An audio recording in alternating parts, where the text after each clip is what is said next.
Bienvenue chez Les Transformateurs, un podcast créé et produit par l'hôpital. Professionnels de santé, entrepreneurs, designers, auteurs, nos invités ont des profils divers, mais la volonté commune d'impulser des dynamiques innovantes au sein de notre système de santé. Écoutez-les parler de leurs projets inspirants et partez à la rencontre du système de santé de demain au travers de leur voix. Je suis Aude Niédanu, la fondatrice de l'hôpital, et aujourd'hui je reçois François Jolin. Aujourd'hui anesthésiste réanimateur, François a aussi été chercheur en mathématiques dans une autre vie. Aujourd'hui, il s'inspire des cockpits d'avions pour améliorer la sécurité des blocs opératoires en s'intéressant à ce qu'on appelle les facteurs humains. Donc bonjour, je m'appelle François Jolin, je suis mathématicien de formation et je me suis reconverti il y a un peu plus de 10 ans en médecine. Je suis devenu anesthésiste réanimateur et aujourd'hui je suis également entrepreneur et président d'une association qui s'appelle Facteurs Humains en Santé, que j'ai cofondée avec plein de personnes, dont certains transformeurs qui ont eu l'occasion de venir ici, et entrepreneur dans un projet d'amélioration de la sécurité des soins avec deux plateformes, une plateforme de reporting qui s'appelle Patient Safety Database et une plateforme de formation qui s'appelle Safety Academy. Les mathématiques, ça peut être un peu flou. T'as fait l'agrégation, il me semble. C'était quoi un peu ton projet à la base? Qu'est-ce que tu imaginais devenir en termes de métier? À quoi ça ressemble un peu la recherche en maths? Alors je peux expliquer ça. Alors je pense qu'il y a eu... Je dirais que les mathématiques c'est aussi associé pour moi à l'erreur, parce que c'était un peu une erreur aussi pour moi. Je pense que j'étais un bon étudiant mais j'étais pas forcément un bon chercheur. En tout cas j'étais trop jeune, pas assez mature. Mais j'ai beaucoup aimé faire des mathématiques aussi pour les gens que j'ai rencontrés, les lieux que j'ai fréquentés. Mais j'ai quand même suivi un peu comme un mouton malgré tout ces études, c'est-à-dire que en fait quand on commence ces cursus, il y a un certain nombre d'étapes à passer, licence, maîtrise, master, agrégation, thèse, etc. Et en fait on est dans une vie d'étudiant, c'est sympa, mais quand on commence à se rapprocher de la fin de ce parcours d'étudiant, et en particulier dans mon cas c'était la thèse de maths, tout d'un coup on se rend compte qu'on a passé quand même un certain temps de sa vie à étudier un champ qui peut être abstrait, appliqué d'ailleurs. Bon, moi j'étais plutôt dans des champs abstraits. Et en fait, c'est à ce moment-là que j'ai réalisé que j'avais pris beaucoup de plaisir à étudier, mais que dans une démarche de créativité et de recherche, je n'étais pas forcément très heureux. D'abord parce que j'étais très seul. Je passais beaucoup de temps seul. Je passais 90 heures par semaine seul et 2 heures par semaine avec des gens dans un groupe de travail sur d'autres thématiques. Donc voilà, c'était pas toujours évident. Et c'est là que je me suis rendu compte finalement qu'il y avait une différence entre aimer ce qu'on fait et faire ce qu'on aime. Alors c'est un peu de la philo de comptoir, mais ça joue un peu parce que dans aimer ce qu'on fait, finalement on arrive à aimer ce qu'on fait, c'est-à-dire on se convainc qu'on aime quelque chose parce que l'environnement est agréable, parce que les gens avec qui on collabore sont sympas, intelligents, brillants, inspirants. Mais au fond de soi-même, on ne ferait pas ça spontanément. Donc ce que je constatais, c'est que par rapport à mes amis qui étaient également en mathématiques et qui étaient pour le coup vraiment des passionnés et qui vraiment pour le coup faisaient ce qu'ils aimaient, dans une situation d'attente, par exemple, j'ai un ami par exemple, une fois j'étais parti faire les courses et il m'a attendu à la sortie du supermarché, et spontanément il prenait une feuille, un stylo et il griffonnait des équations qui correspondaient à des problématiques qu'il essayait de résoudre. Moi je faisais pas ça spontanément. Ça m'est arrivé quelques fois dans des périodes de ma thèse où je devais répondre à une question, j'avais essayé de me concentrer dessus, mais spontanément j'avais pas cette passion que eux avaient. Et c'est là que j'ai réalisé que jusque-là je m'étais convaincu que j'aimais bien ça, et c'est vrai que j'aimais bien quand même malgré tout, mais ce que j'aimais le plus c'était quand même enseigner. Donc l'agrégation c'est venu un peu normalement à ce moment-là. Et finalement c'est là aussi que je me suis rendu compte. Alors j'ai un peu enseigné.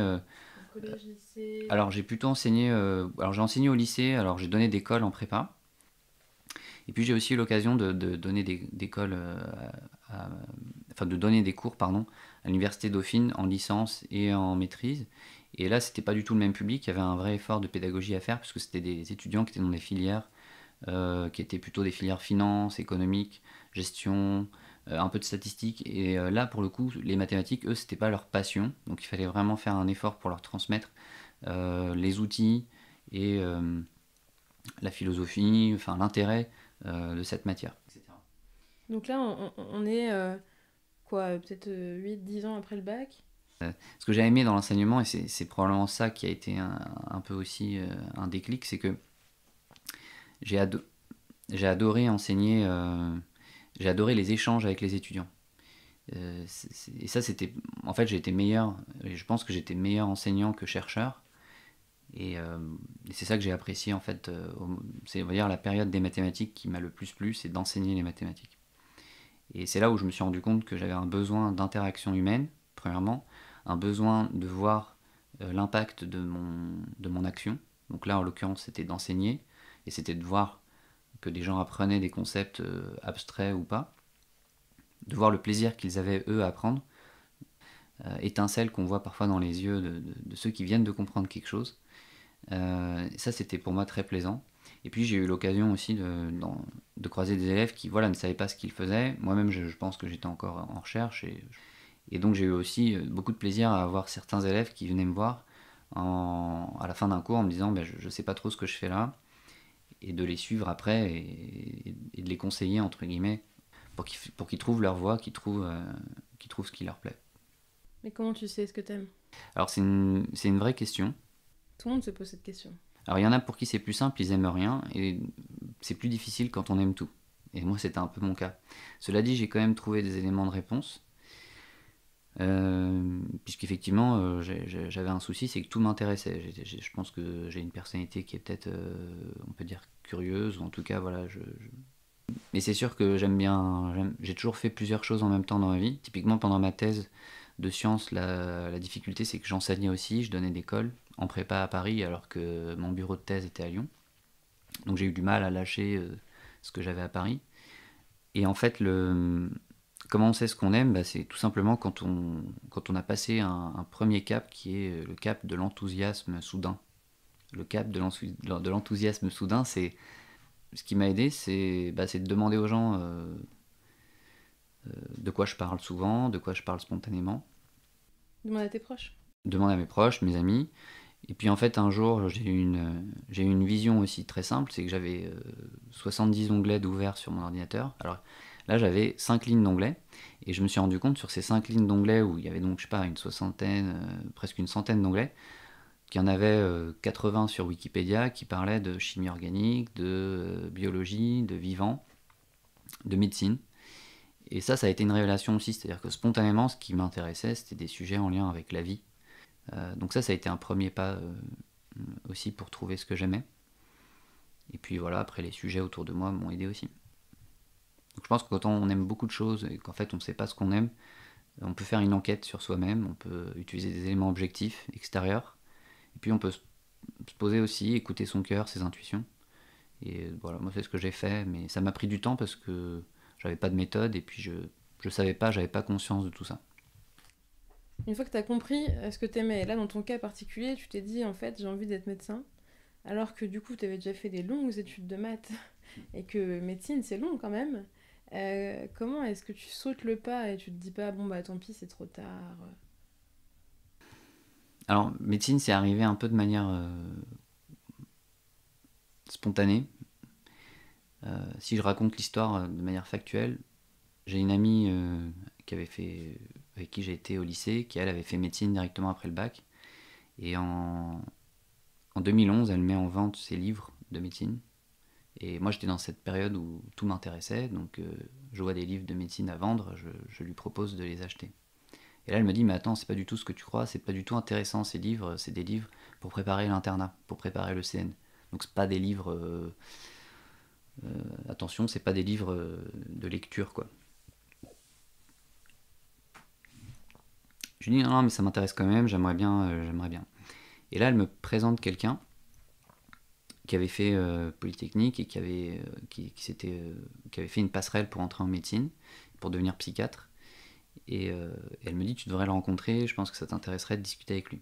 Et c'est vrai qu'on nous avait parlé dans mes études aussi de ces passerelles. Et donc je le rencontre et il m'explique un peu la passerelle et je me dis c'est vraiment ça que je veux tenter. Sauf qu'a priori j'avais pas de background en lien avec la médecine, peu de chances d'être reçu en passerelle. Parce que la passerelle, ça permet quoi? Alors la passerelle en médecine, à l'époque c'était une entrée directement en troisième année, ce qui économise déjà 2 années du coup sur ces longues études. Mais ça reste quand même très long. A posteriori, je trouvais que c'était quand même très long. Mais à l'époque, on va dire, je suis parti la fleur au fusil et j'avais pas pensé que ce serait aussi long. Au moment de postuler, j'avais aucune conviction que je serais pris. En fait, j'y croyais, j'avais envie d'y aller. Quand j'ai déposé mon dossier pour entrer en médecine, donc suite à cette rencontre qui m'a exposé un peu les démarches, je suis arrivé le dernier jour où on pouvait rendre les dossiers. Et il y avait 400 dossiers. Donc j'ai posé mon dossier au-dessus d'une pile de 400. Et clairement là, je me suis dit bon, ce sera pas pour moi. Mais au moins j'aurais tenté. Et en fait, je devais partir travailler à New York à l'époque. J'avais une offre, donc j'avais décidé de mettre fin à ma thèse, d'interrompre ma thèse de maths. Et là, j'étais dans une phase où, voilà, c'était un carrefour un peu de la vie. Et en fait, j'avais pas du tout envisagé d'être pris en médecine, même si j'avais postulé. Et il s'est avéré que j'ai eu une lettre me proposant de venir à l'oral.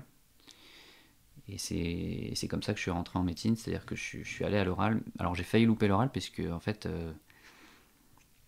j'ai ouvert la lettre la veille de l'oral, un peu en rangeant mon appartement, puisque je devais partir, je devais partir à New York. Donc il fallait que je range un peu en préparant le déménagement. Et donc je suis tombé sur cette lettre qui n'était pas du tout explicite, m'invitant à venir présenter ma candidature orale. Donc c'était l'admissibilité. Et voilà. Donc après l'oral, c'était une autre histoire. Et t'as envie de nous parler de l'oral en particulier ou... Bon, l'oral c'était assez sympa parce qu'en fait j'y suis allé complètement spontanément et c'est la première fois depuis un moment que je n'avais pas ressenti de stress. Donc quand j'arrive dans la faculté où se trouvent tous les doyens de Paris pour faire cette audition, je suis dans une salle d'attente avec d'autres candidats à cette passerelle et je vois des gens qui apprennent par cœur leurs lettres, leur discours. Et ça m'a beaucoup stressé parce que je m'y attendais pas. Et moi j'étais venu vraiment très spontanément.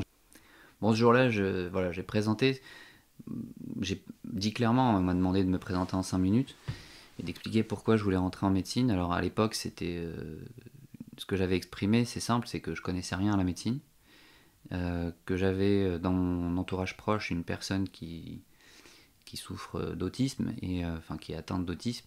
Donc je connaissais un peu, malgré tout, les hôpitaux, puisque j'avais plusieurs fois dû accompagner cette personne à l'hôpital. Ce qui m'intéressait dans la médecine, c'était aussi de soigner des gens, d'être en lien, d'aider des gens et de répondre à leurs besoins. Mais voilà, sans connaître évidemment quoi que ce soit à la médecine, n'ayant pas dans mon entourage ni de médecin, ni de... Et j'étais particulièrement intéressé par la psychiatrie. Et voilà, c'est avec cette ambition, avec ce désir que je suis entré en médecine. Et j'ai été accepté du coup, donc ça a été un peu inattendu. Et donc j'ai choisi la précarité à Paris dans les études de médecine contre le manque de sens et on va dire le confort à New York. Un choix que tu regrettes pas, je pense. Non, je regrette pas du tout ce choix parce que en fait c'est la recherche de sens. Mais c'est que voilà, la vie est courte et même pour ceux qui vivent longtemps. Alors j'avais envie de vivre une expérience intense, ça c'est sûr, depuis toujours.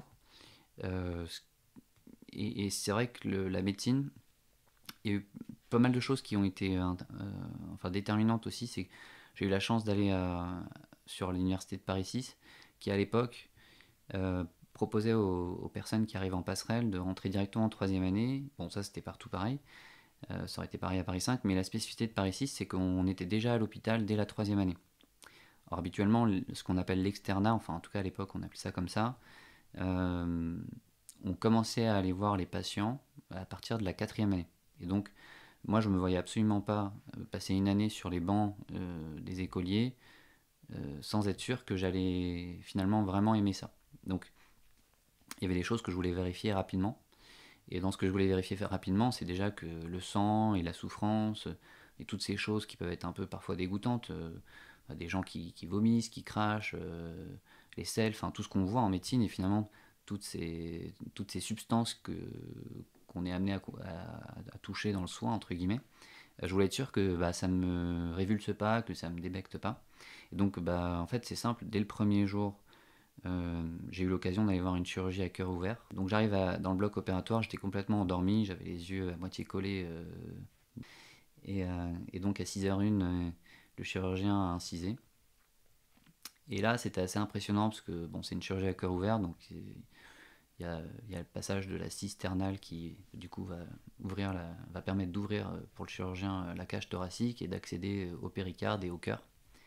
Et ça, en général, quand on l'a jamais vu et que c'est la première fois, bah, ça réveille. Et donc à 6h03, j'étais très réveillé. C'est pour dire que je suis resté dans le bloc opératoire, je suis pas parti. Et j'ai trouvé ça très intéressant, ça m'a plu. Et j'ai accroché assez vite. Puis j'ai eu d'autres expériences qui m'ont confronté aussi à de la douleur, de la souffrance, de la fin de vie. Et ça m'a passionné, ça m'a pris vraiment en fait. J'avais vraiment une confirmation que là, je touchais à quelque chose de puissant, de fort, de profond, et qui était ce que je recherchais aussi en termes de contexte. C'était dans ce contexte-là que je voulais aider des gens. J'ai adoré enseigner, j'adore toujours le faire quand je peux le faire, mais là, le contexte d'aider des gens dans un, dans un, dans un environnement où la vie est un peu soumise à rude épreuve, ça m'a vraiment plu et ça me plaît toujours. Et donc, tu étais rentré en médecine pour devenir psychiatre et c'est pour ça que tu es devenu anesthésiste, réanimateur. Alors, effectivement, ça arrive souvent. Donc, le choix de la spécialité a été effectivement un peu difficile, mais c'était encore une fois un choix de non-choix. Pendant tout l'externat, on a l'occasion de passer dans différents services. Donc, mon premier service, c'était cardiologie. Après, j'ai eu l'occasion. Donc, quand j'ai fait la cardiologie, c'était à la Pitié-Salpêtrière, à l'Institut de cardiologie, j'ai eu envie de devenir cardiologue. J'ai eu l'occasion de faire après de la neurologie, j'ai eu envie de devenir neurologue. Ensuite, j'ai fait l'oncologie, pareil. L'oncologie, j'y suis resté quelques temps parce qu'il y avait ce côté un peu holistique. Le cancer peut être de n'importe quel organe. On prend le patient en charge dans sa globalité. Il y a des problématiques de fin de vie, de soins palliatifs. Donc l'oncologie m'a beaucoup plu. Et puis en plus, toute cette dimension de biologie cellulaire, de biologie liée au cancer, donc il y a tout un champ de recherche en biologie fondamentale, et ça m'intéresse beaucoup. Ça m'intéressait beaucoup à l'époque. Et puis après, j'ai eu l'occasion de découvrir les urgences, la réanimation, et là encore, j'ai eu beaucoup de plaisir dans ces spécialités-là. Donc j'ai eu l'occasion, durant cet externat, de vraiment toujours adorer toutes les spécialités. Et au moment de choisir, la difficulté dans le choix, c'est de renoncer. Et j'avais beaucoup de difficultés à renoncer. Et c'est là que la réanimation prend tout son sens, c'est qu'en fait on prend les patients en charge dans leur globalité. L'expérience de la psychiatrie, je l'ai tentée évidemment aussi durant mon externat, mais j'ai été assez déçu pour être franc. Je m'attendais à y trouver plus de sciences cognitives, de neurosciences, et c'était pas le cas. Et j'ai trouvé que c'était une spécialité qui était encore, on va dire, à un stade qui me convenait pas forcément. Donc voilà. Il y a une absence de somatique. Il n'y a pas de prise en charge somatique en psychiatrie. Toute la dimension corporelle est inexistante, entre guillemets. Et ça, c'était pour moi compliqué de ne plus faire de cardiologie, de ne plus faire de néphrologie. Donc là, encore une fois, la réanimation a pris le dessus. Et puis on a beaucoup de psychiatrie quand même en réanimation. Donc ça a compensé. On a pas mal de patients psychiatriques qui peuvent avoir parfois des atteintes à leur vie, qui vont les conduire en réanimation. Et puis l'hospitalisation en réanimation est quand même assez dure, ce qui peut générer de la souffrance psychologique, donc dans laquelle on doit faire nous aussi attention à prendre en charge cette dimension. Et ça, c'est assez passionnant, et c'est pas quelque chose qu'on voit dans les autres services, où les patients ont tendance à venir en général pour un bilan de contrôle ou pour régler un problème. Il y a quand même une approche très mécanique dans la santé aujourd'hui, surtout la médecine occidentale. Et donc vous avez un problème de cœur, vous êtes hospitalisé en cardiologie, on règle le problème du cœur et hop, vous ressortez. Et en fait, on n'a pas forcément trop pris le temps de regarder tout le reste. Enfin, en tout cas, c'est rare, et on a souvent un manque de temps, et l'organisation des soins est quand même très en silo. Et ces silos incitent pas forcément à s'interroger sur les autres dimensions. En réanimation, c'est pas trop le cas. On essaie d'avoir une approche globale. Alors, on est dans une dimension qui est particulière, c'est le soin critique. Les patients viennent avec des défaillances d'organes, mais il y a aussi une dimension psychologique qui est de plus en plus prise en compte, puisque c'est des patients qui sont hospitalisés 24/24 avec des difficultés de sommeil, des services où il y a finalement beaucoup d'agitation. Donc ça, c'est aussi une partie qui m'a beaucoup plu. Donc la réanimation, elle peut être faite de deux manières, soit à travers une spécialité, et donc on se surspécialise en réanimation, et souvent on aboutit dans des services dits de réanimation médicale, Et puis, on peut aussi l'aborder à travers l'anesthésie, qui est le complément de la réanimation, en particulier pour les réanimations dites chirurgicales. Et donc j'ai eu l'occasion de faire un stage l'été avant de commencer l'internat en réanimation chirurgicale et en anesthésie. Et là, j'ai vraiment adoré. Donc là, pour moi, ça a été une évidence. Et l'anesthésie, il y a une dimension que je trouve extraordinaire, c'est que, encore une fois, on mesure facilement l'impact du soin, puisque on endort quelqu'un, on soulage ses douleurs, on soulage son stress dans l'objectif de réaliser une chirurgie. Donc c'est très concret. Et en même temps, donc on voit le service rendu, c'est extrêmement efficace. Et en même temps, il y a toute une prise en charge globale, c'est-à-dire qu'il faut quand même assurer pendant la chirurgie une prise en charge de tous les organes. Il y a une dimension un peu réanimatoire parce que il y a des chirurgies qui sont très lourdes, qui pour le corps sont une véritable agression. Et donc cette complémentarité m'a beaucoup plu, et ça se passe dans des cinétiques, dans des temporalités qui sont très différentes. Un patient hospitalisé en réanimation va y rester parfois pendant plusieurs semaines. Un bloc opératoire, l'intervention chirurgicale dure au plus une journée pour des très très longues chirurgies, mais ça peut durer qu'une heure. Et donc ça va beaucoup plus vite, c'est très différent. Et c'est vraiment l'anesthésie qui m'a ouvert les yeux sur un champ que je n'avais jamais encore vu jusque-là, qui était la dimension du travail en équipe, de la gestion du stress, des facteurs humains. J'allais dire justement, on va parler facteurs humains, parce qu'on va parler de finalement tes constats et puis les dysfonctionnements que tu as pu rencontrer. Parce que là, tu nous as bien expliqué ce que tu étais venu chercher et que tu faisais ce que tu aimais aujourd'hui. Mais qu'est-ce que tu n'as pas aimé? Qu'est-ce qui ne marche pas? Et qu'est-ce qui t'a poussé à essayer de faire évoluer un peu les choses? Alors ce qui m'a frappé quand je suis rentré en médecine, d'abord j'ai eu plusieurs expériences qui ont été fondamentales pour la suite, mais qui étaient vraiment inattendues, spontanées. Alors je pourrais en décrire quelques-unes s'il faut, mais ce qui m'a frappé, et je pense que je vais essayer d'être le plus percutant sur ça, c'est la grande variabilité qu'on a aujourd'hui dans la prise en charge des patients, le manque de diversité qu'on a dans les acteurs de santé, et la difficulté à personnaliser les soins. Donc variabilité, diversité et personnalisation. Alors c'est des termes qui sont connexes presque, il y a quelque chose de difficile peut-être à appréhender là comme ça, donc je vais essayer de détailler. La variabilité, je pense que je peux suggérer déjà la lecture de Noise, qui est un livre qui a été publié il n'y a pas très longtemps par Daniel Kahneman, Thaler et Sibony, qui sont des prix Nobel. Alors, Daniel Kahneman est un prix Nobel qui a pas mal d'économie, qui a pas mal travaillé sur les heuristiques, sur les biais cognitifs, sur la manière de décider, et Thaler plutôt sur les... Il a écrit un livre hyper connu qui s'appelle Thinking Fast and Slow. Système 1, système 2, souvent traduit comme ça en français, mais c'est effectivement la pensée à deux vitesses. Oui, il est beaucoup moins joli le titre en français, je trouve. Donc c'est la pensée à deux vitesses. Et donc dans Noise, ils introduisent la notion de bruit. Et dans le bruit, on retrouve le concept de variabilité. Je peux suggérer cette lecture parce qu'ils expliquent bien plus profondément ce que je vais dire, mais cette variabilité, je l'avais déjà perçue avant de lire ce livre, puisque je l'ai perçue dès le premier jour, quand j'ai vu que en fait, on prenait en charge les patients de manière extrêmement variable, selon le jour de la semaine, selon l'heure, selon le médecin qui allait interagir avec le patient.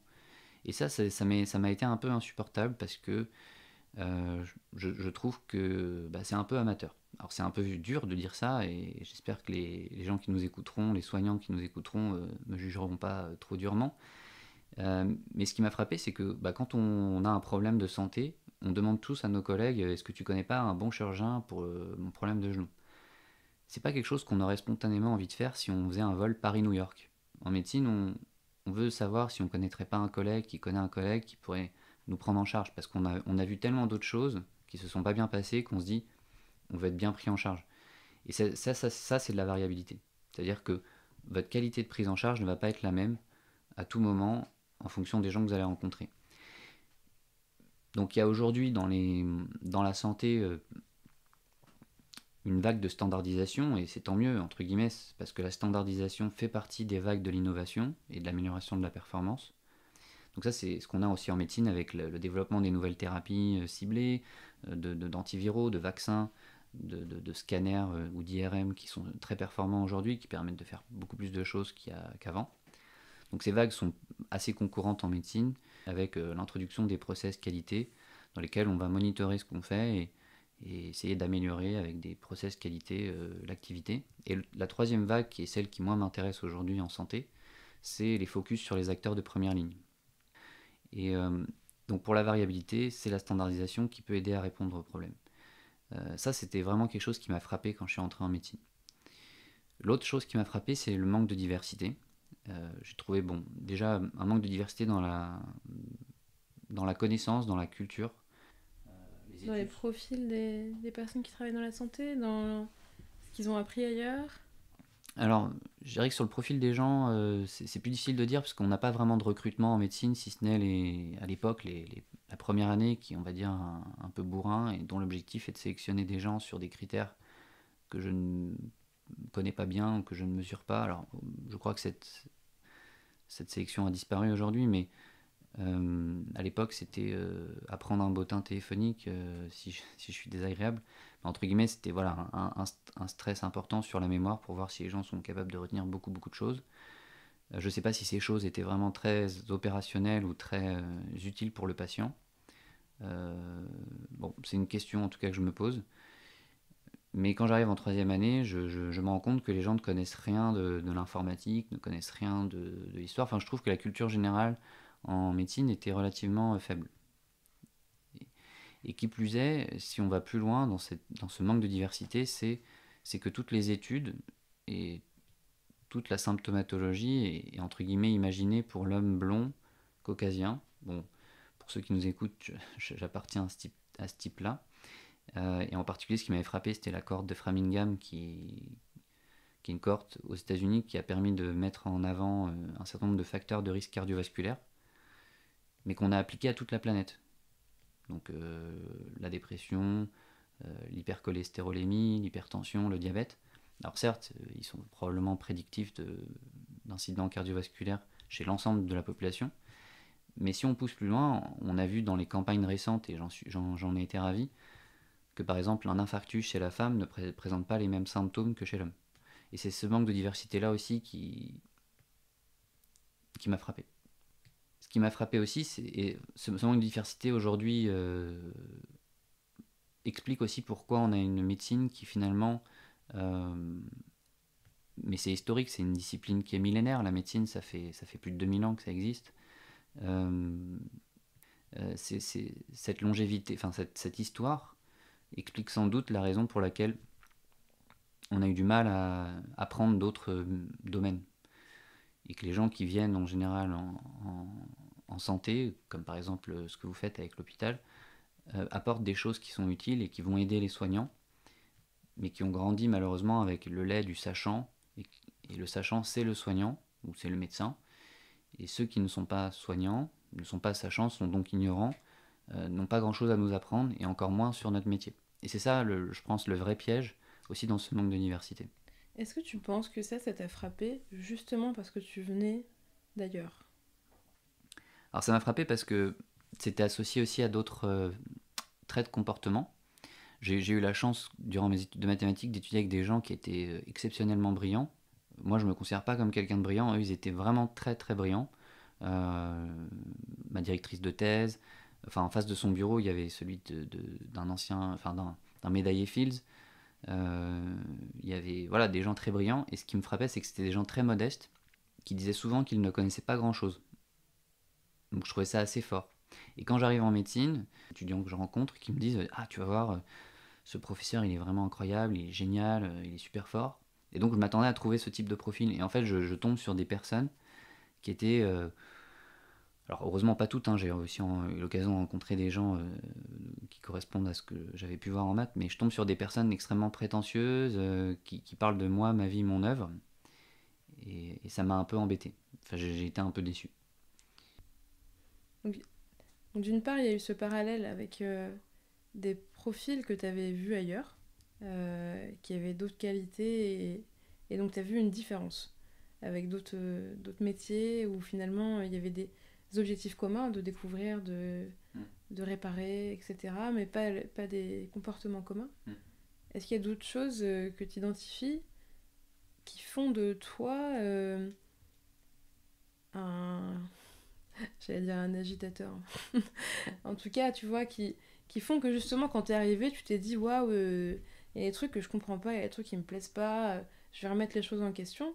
Moi, j'ai l'impression que ça, c'est très associé au fait d'être un outsider. Et que, en fait, la plupart des gens qu'on a interviewés dans ce podcast, ils ont ce truc de venir d'ailleurs et d'arriver en ayant déjà une expérience autre et en ayant déjà développé un sens critique que t'as pas développé quand t'as 18 ans et que tu viens de démarrer tes études. Et que c'est pour ça qu'ils ont changé les choses après. Et du coup, je voulais savoir, est-ce que ça résonne pour toi? Ça résonne bien sûr. Alors, je ne sais pas si j'ai changé grand-chose, mais ce qui est certain, c'est que j'arrive en médecine, je ne suis pas une herbe pliable. J'ai déjà un peu de bois. Le bois vert est plus hiver, il y a un peu d'écorce. Et quand on me demande de rentrer dans le moule, bah, ça va être difficile pour moi. Ce qui est différent de rentrer dans le cadre. Parce que le cadre, c'est structurant. Et là, c'était vraiment un moule, il fallait pas dépasser. Donc au tout début, effectivement, j'ai eu un peu le syndrome de l'imposteur. J'ai exposé dans mes premiers stages que j'avais fait autre chose avant, que j'avais besoin qu'on me prenne par la main, qu'on soit gentil avec moi, qu'on m'explique un peu plus les choses. Sauf que ça m'a plutôt desservi, ça a été assez violent. Donc j'ai décidé ensuite, plutôt que d'avoir un traitement de faveur, ou plutôt de défaveur, j'ai décidé de ne plus rien dire. J'ai trouvé ça génial, mon premier stage en médecine, et je l'ai adoré. Et je pense que ce qui m'a le plus aidé, mais là on fait un chemin de 10 ans avec cette phrase, c'est que j'ai rencontré des personnes qui ont été clés pour me faire comprendre que c'était beaucoup plus intéressant de s'intéresser à ce qui marche que ce qui ne marche pas. Mais à l'époque, j'avais pas cette maturité, et donc j'étais facilement choqué par ce qui ne fonctionne pas, par les difficultés du système, par sa désorganisation, sa variabilité, son manque de diversité et son manque de personnalisation. Alors personnalisation, j'ai pas détaillé, mais c'est en gros, vous allez prendre en charge un patient. Ce patient, il a un contexte, une vie, il faut le prendre en compte. Et c'est ça, je trouve, qui a manqué aussi dans ce que j'ai vu dans les prises en charge. C'est-à-dire que finalement, on soigne un cœur, on soigne un poumon, on soigne un organe, on ne soigne pas une personne. Et ça, j'ai eu l'occasion de me rendre compte assez rapidement, ce qui m'a un peu embêté. D'autant plus que, comme je l'ai dit, j'ai une personne dans mon entourage proche qui est atteinte d'autisme et pour laquelle une prise en charge personnalisée est indispensable. Elle ne sera pas compliante aux soins comme une personne lambda qui vient.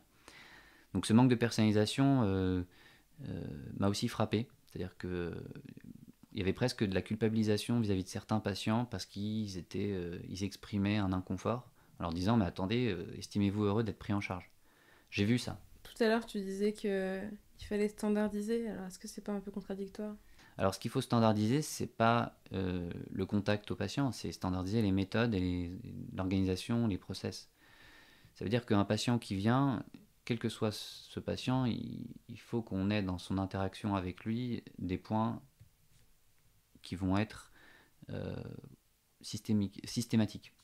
Par exemple, avant d'enregistrer ce podcast, tu as utilisé une checklist, et c'est ça la standardisation. C'est je ne me lance pas dans un podcast n'importe comment. Mais la personnalisation, c'est poser tes questions à ton intervenant de manière personnalisée, s'intéresser, relancer, en lien avec ce qu'il t'a raconté. C'est ça la personnalisation. Alors dans le soin, c'est hyper large. Et l'expérience patient, c'est un domaine qui explose aujourd'hui en santé, et tant mieux, parce que justement, c'est nécessaire. Alors justement, on a fait un petit saut en avant et j'aimerais bien qu'on parle justement de ce que tu fais aujourd'hui vis-à-vis de ces difficultés qui t'ont frappé. Donc tu as développé un certain nombre de propositions de solutions. Est-ce que tu peux résumer un peu la démarche que tu as entreprise? Aujourd'hui, je suis investi dans effectivement une association qui s'appelle Facteur Humain en Santé, qui est une association que j'ai cofondée avec des soignants et des professionnels qui travaillent dans d'autres industries à risque, donc des contrôleurs aériens, des pilotes, des personnes qui travaillent dans les centrales nucléaires, des personnes qui travaillent dans les forces spéciales. Donc c'est des gens qui sont confrontés à du risque et qui ont développé des stratégies pour gérer ce risque et en même temps améliorer leur performance, quel que soit le domaine. Et des soignants parce que c'est un sujet que j'ai pas abordé dans mes études. J'ai jamais vu ces choses dans mes études. En fait, ce qui m'a frappé dans mes études, et là je raconte un peu l'histoire, c'est que on a un focus énorme sur le savoir. Et ce savoir est essentiellement, si on le décomposait brièvement, euh, décomposé en deux parties. Tout ce qui est lié aux maladies, donc c'est la physiopathologie, et donc c'est l'analyse finalement de ces maladies. La deuxième partie, c'est les solutions. Et donc c'est en gros toute la thérapeutique, les médicaments, la pharmacologie, la pharmacocinétique, et voilà. Et en fait, ce qu'on appellerait en anglais delivery of care, donc la manière dont je délivre un soin, elle n'est pas abordée, ou très peu. Donc en fait, on a énormément de savoir, très peu de savoir-faire. Le savoir-faire vient selon la spécialité. Donc quand on est anesthésiste, on a du savoir-faire sur la technique, apprendre à intuber, poser des cathéters. Quand on est chirurgien, on recommence presque à l'internat toute cette dimension du savoir-faire avec la dissection, l'abord des organes, etc. Mais le savoir-être, et en particulier la manière de donner un soin, n'est pas abordée. Et dans la manière de donner un soin, on a aussi les techniques qui permettent de fiabiliser le soin lui-même. C'est-à-dire qu'on a, par exemple, une checklist va fiabiliser, va structurer, même si cette checklist est à réaliser en équipe, elle va structurer le travail en équipe pour optimiser le soin. Par exemple, là, je donne un exemple d'identito, mais ça peut être d'autres sujets, quoi. Ou donner le mauvais médicament, c'est-à-dire que vous avez un laboratoire pharmaceutique qui va investir énormément pour développer une molécule, et en fait, c'est mon associé Frédéric Martin, qui est une des personnes clés dans les rencontres que j'ai faites, il décrit ça très bien, c'est le dernier kilomètre. On a fait 10 millions de kilomètres, et le dernier kilomètre, c'est le soignant qui administre le médicament. Sauf que dans la stratégie, dans les manières d'administrer le médicament, on n'a pas abordé les techniques de fiabilisation. Donc il peut administrer le mauvais médicament ou la mauvaise dose. Et donc vous avez 10 millions de kilomètres, mais qui aboutissent à la mauvaise destination ou qui aboutissent pas parce qu'on a mis une mauvaise dose, par exemple. Donc moi, ce qui m'avait frappé dans les études, c'est ça, c'est cette absence finalement de tout ce qui est en lien avec le facteur humain. Et en particulier avec l'erreur, mais aussi avec les outils de la réussite.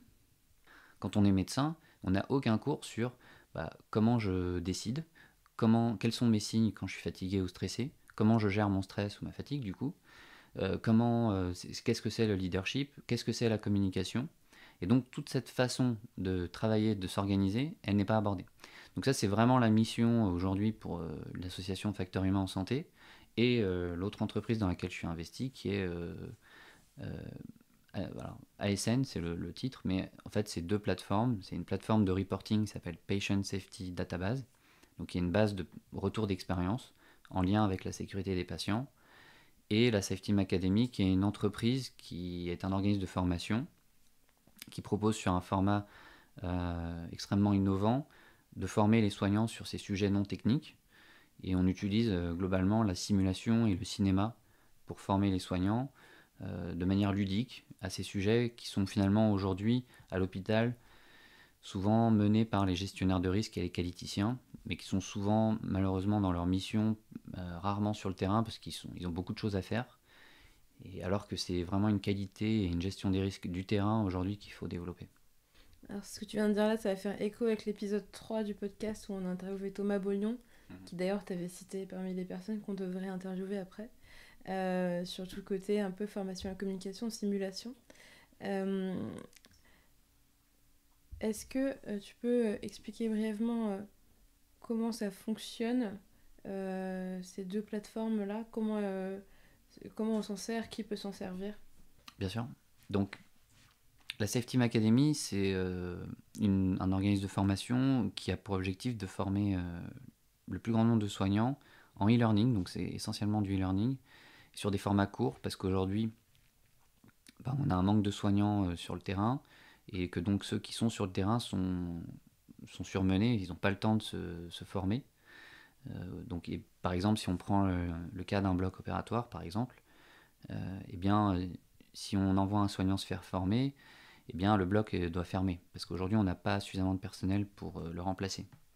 Donc nous, l'idée, c'est qu'on a décidé de mettre en place des formations sur un autre format, donc déjà du e-learning qui permettrait de le faire en dehors des des moments d'activité, et sur des formats très courts qui sont moins d'une heure, ce qui permet aussi de se former régulièrement, ponctuellement, et sur des thématiques qui sont absentes des formations initiales à l'heure actuelle, et très peu présentes en formation continue également, qui sont tous ces sujets facteurs humains. Mais on a aussi des formations sur la transmission en salle de réveil, sur les EHPAD, parce qu'en fait la bientraitance répond au même pilier que la sécurité, c'est-à-dire qu'il y a une dimension systémique et que ça se construit de manière, on va dire, apprenante, c'est-à-dire qu'il y a du retour d'expérience, du débriefing et de l'organisation autour de l'apprentissage. Ça, c'est la plateforme Safety Academy. Donc, les clients sont essentiellement des établissements de santé qui prennent ces formations pour leurs soignants. Et l'autre plateforme, c'est la Patient Safety Database, qui est du coup une plateforme de reporting dans laquelle on a des professionnels de santé qui partagent des expériences. Alors plutôt des expériences où ça s'est pas toujours bien passé, mais on a aussi des professionnels de santé qui partagent des réussites. C'est-à-dire qu'ils ont été confrontés à un événement et ils exposent comment ils ont résolu le problème ou comment ils ont contourné. Et ça, c'est quelque chose dont on peut, entre guillemets, se vanter en médecine, c'est qu'on est très résilient. On est capable de s'adapter et d'inventer des solutions, et la pandémie nous l'a prouvé. Je sais qu'avec le groupe d'intérêt pour le facteur humain, vous avez aussi monté une chaîne YouTube qui s'appelle Les Enfants du Facteur. D'ailleurs, j'adore le petit jeu de mots, je trouve ça très drôle. Avec des vidéos courtes aussi qui parlent des facteurs humains, qui parlent des biais cognitifs, que moi, j'en ai regardé plusieurs que j'avais beaucoup apprécié. Et du coup, je te propose peut-être de nous donner un exemple d'un petit truc qu'on pourrait retenir après le podcast de « Ah oui, sur les facteurs humains, j'ai appris ça aujourd'hui ». Ok, parlons de l'effet tunnel. L'effet tunnel, c'est un exemple typique. C'est une vidéo sur la chaîne des Enfants du Facteur. Il y a Pierre Rénal, en l'occurrence, qui en parle. Il y a d'autres vidéos qui l'abordent un petit peu également. L'effet tunnel, c'est quand on est pris dans une tâche qui parfois demande une attention qu'on appelle sélective. Notre attention a choisi de se focaliser sur un sujet précis. Et ça, c'est quelque chose pour lequel les soignants sont souvent confrontés. Par exemple, un anesthésiste qui va intuber un patient, il est concentré sur l'intubation. Un chirurgien qui est en train de clamper une artère ou de disséquer une tumeur, il est concentré sur cette action. Et dans ces situations d'attention sélective, le risque, c'est qu'on ne voit, enfin, c'est pas le risque, c'est qu'on ne voit pas ce qui se passe de manière globale.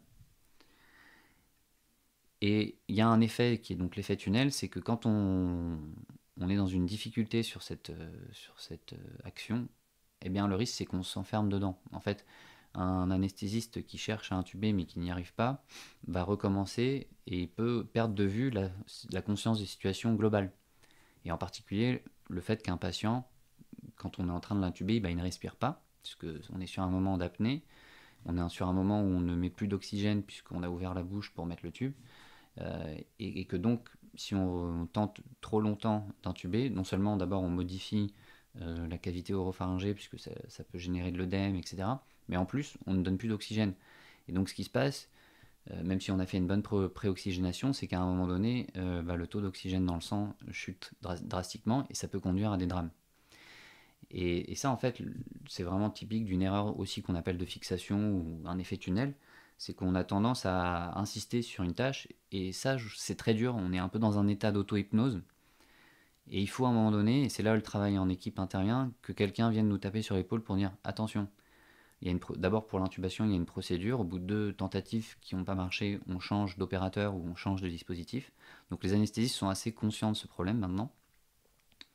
Mais ce n'est pas forcément le cas de tous les chirurgiens qui, parfois, vont être confrontés. Ils sont sur une chirurgie qui se passe bien et tout d'un coup, ils font une plaie d'une artère importante, ça saigne.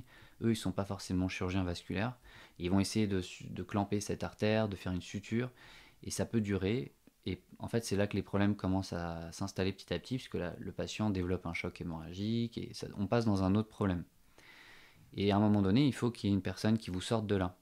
Et c'est là où le travail d'équipe est important, c'est que elle vous dit, s'il n'y a pas de procédure, il faut qu'il y ait une personne qui vous dise « Attends, je crois que là, on est en train de tunneliser sur cette tâche, prenons un peu de recul, quelles sont les autres options, et appelons à l'aide, s'il faut appeler à l'aide. » Donc ça, c'est un exemple d'effet, on va dire, c'est un biais cognitif qu'on peut rencontrer. Je pense que si je pouvais donner une chose sur le facteur humain, moi j'ai mis du temps avant de comprendre ce que c'est. Parce que dans facteur humain, les deux termes sont compréhensibles, mais mis ensemble, souvent on retient que on dit facteur chance, alors on se dit facteur humain, c'est à cause de l'humain que ça n'a pas fonctionné, qu'il y a eu un accident. Et l'autre terme qu'on entend aussi souvent, c'est l'ergonomie. Et la définition, c'est que finalement, c'est une science pluridisciplinaire qui s'intéresse aux interactions entre des humains et un système et qui a pour objectif, des concepts, des outils, d'optimiser la performance globale du système et le bien-être, et c'est vraiment important, et le bien-être des acteurs. Et moi, j'ai mis du temps avant de comprendre ça. Et pendant longtemps, je me suis focalisé sur l'erreur, sur ce qui ne fonctionne pas, sur ce qui ne marche pas, sur ces gradients d'autorité, sur ces vieux professeurs qui peuvent parfois nous rendre la vie plus compliquée, sur ce manque de diversité, sur la variabilité, sur tout ce qu'on a décrit avant qui était un peu négatif. Alors qu'en fait, il y a un vrai intérêt aujourd'hui à se focaliser sur ce qui fonctionne. Et les outils qui fonctionnent, on les connaît. En quoi tu penses que ce que vous mettez en place, globalement, hein, sur les 3 projets que tu as évoqués, peut être transformant pour le système de santé ou pour l'hôpital déjà à l'échelle de l'hôpital? Bah, bah, plusieurs arguments pour dire que c'est extrêmement transformant et en plus euh, non seulement efficace mais pas cher. C'est que toutes les solutions facteurs humains sont quasiment gratuites. J'explique. Une checklist au bloc opératoire, dans les études, on montre que ça diminue la mortalité de plus de 50%. Donc il n'y a actuellement aucun médicament qui peut avoir ce type d'effet aujourd'hui. Une checklist, concrètement, c'est un bout de papier. Alors c'est simpliste de dire ça parce qu'il y a finalement une formation, puisque c'est pas juste un bout de papier, il y a toute la culture du travail en équipe qui doit se greffer avec ce bout de papier. Et c'est là où ça coûte peut-être un peu parce qu'il faut quand même former les gens. Donc il y a un coût de formation, mais globalement les outils ne coûtent pas cher. Alors les soignants, souvent dans les blocs opératoires, dans les réanimations, portent des chapeaux, on appelle ça des calots, qui permettent d'éviter que les cheveux tombent sur le bloc opératoire. Aux États-Unis, ils mettent ça dans la plupart des services en général. Nous, en France, on est quand même on a ça globalement dans les blocs. Et typiquement, l'identification facilitée, qui est en fait le vrai sujet qu'on porte dans le groupe, c'est d'identifier les gens qui sont dans l'hôpital par leur nom, enfin leur prénom précisément et leur fonction.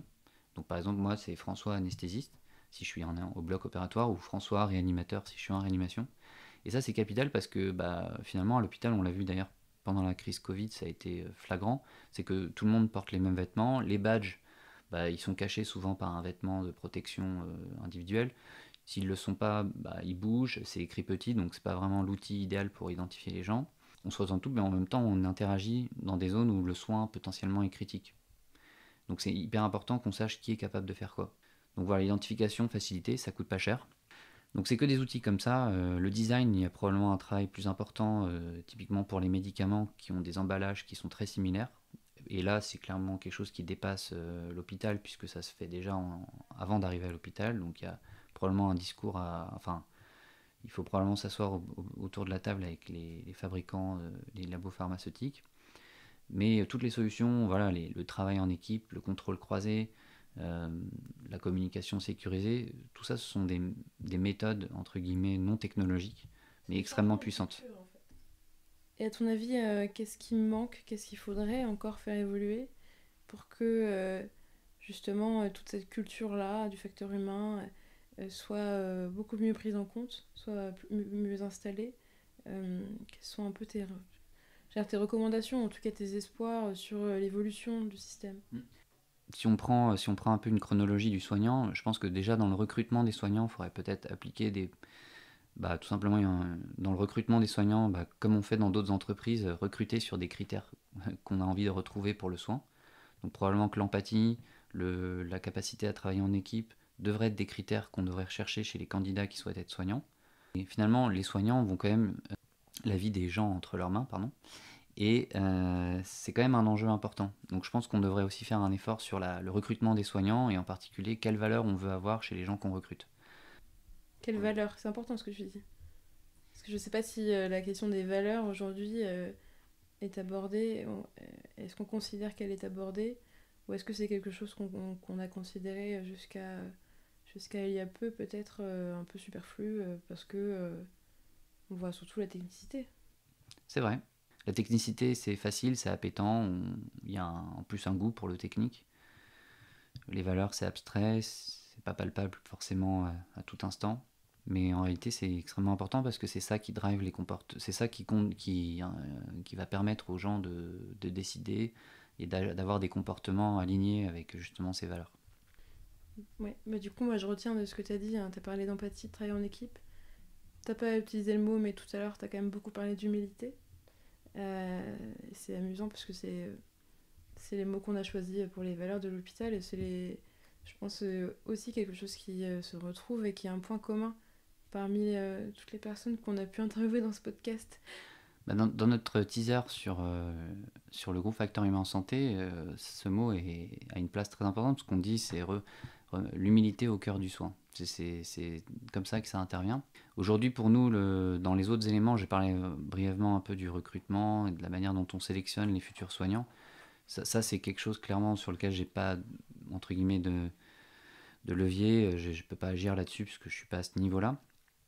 Mais par contre, il y a toute la formation initiale. Et la formation initiale non plus, j'ai pas malheureusement actuellement de postes qui me permettent d'influencer la formation initiale. Et puis évidemment dans la formation continue, parce que c'est pas des choses qui sont acquises et finies pour toute la vie. Typiquement, là encore, il y a les outils de la simulation qui permettent aux gens de maintenir ces compétences dans le temps. Et si je reprends malheureusement encore un exemple de l'aéronautique, ils ont une avance considérable sur toutes les autres industries là-dessus. C'est qu'ils s'entraînent et ils se certifient quotidiennement, enfin régulièrement là-dessus. On en est loin, évidemment, en santé, puisqu'il y a une tension sur les ressources et on ne peut pas se permettre de sélectionner et d'enlever les ressources aujourd'hui. Déjà qu'il n'y en a pas beaucoup. Ça c'est un point. Et après, là, c'est vraiment un travail qu'on va lancer avec le groupe Facteur Humain et ceux qui souhaitent nous rejoindre. C'est d'avoir, comme dans certains pays scandinaves ou en Nouvelle-Zélande, une loi qui permette aux soignants, quand ils sont impliqués dans un accident, évidemment, je parle d'accident et je parle pas de déviance où les gens font n'importe quoi, conduisent bourrés et grillent tous les feux rouges. Je parle vraiment du conducteur qui a oublié sa ceinture en sortant de la station essence parce qu'il a oublié. Donc je parle vraiment voilà, des soignants qui ont été impliqués dans un accident lié à une erreur, donc quelque chose d'involontaire, mais qui la partageraient et qui ferait que du coup, en la partageant, le système apprend, le système va faire en sorte que va mettre en œuvre des méthodes pour que ces erreurs et ces accidents ne surviennent plus. Je pense qu'on devrait avoir une loi aujourd'hui qui protège ces soignants, tout en garantissant évidemment une indemnisation pour les patients qui ont été victimes d'accidents. Et ça, je pense que c'est un vrai sujet qu'on doit mener pour nous aujourd'hui, et c'est un projet qui va prendre du temps. Mais c'est un peu l'équivalent de l'abolition de la peine de mort, mais pour le monde de la sécurité en santé. C'est un peu prétentieux, mais bon, voilà, j'ai envie de le présenter comme ça. La première, tout simplement, c'est est-ce que tu as une devise ? Mon silence parle. J'en ai pas. Mais j'en ai une, en fait, mais j'ai pas décidé que c'était ma devise. Mais du coup, maintenant, je vais décider. Faire ce qui marche. Ça veut dire, concrètement, vaut mieux concentrer ses efforts sur les outils qui marchent. Quand on arrive à l'hôpital, on voit ce double losange. Ça marche. Donc, quand tu dis l'hôpital, on parle de l'hôpital. Oui, pardon. Ouais. Je sais pas si tu vois souvent des doubles losanges dans les hôpitaux. Donc, quand on arrive chez vous, à l'hôpital, ce qui est frappant, c'est ce double losange. Le double diamant du design thinking. Ouais. Voilà, donc c'est un outil qui marche, que vous utilisez, donc il faut se concentrer dessus. Nous, on a des outils qui marchent, il faut se les approprier, les utiliser, et les diffuser, et puis éventuellement les customiser, enfin les personnaliser à l'usage. Donc faire ce qui marche, je pense que c'est quelque chose qui... J'ai mis du temps avant d'arriver à cette réflexion-là, puisque spontanément j'avais une tendance à plutôt voir ce qui ne fonctionnait pas. Mais c'est aussi des expériences parfois douloureuses durant mon internat qui m'ont amené à cette réflexion. Eh bien, ça pourrait être le mot de la fin, mais j'ai une dernière question qui est qui, à ton avis, est la prochaine personne que je devrais interroger ?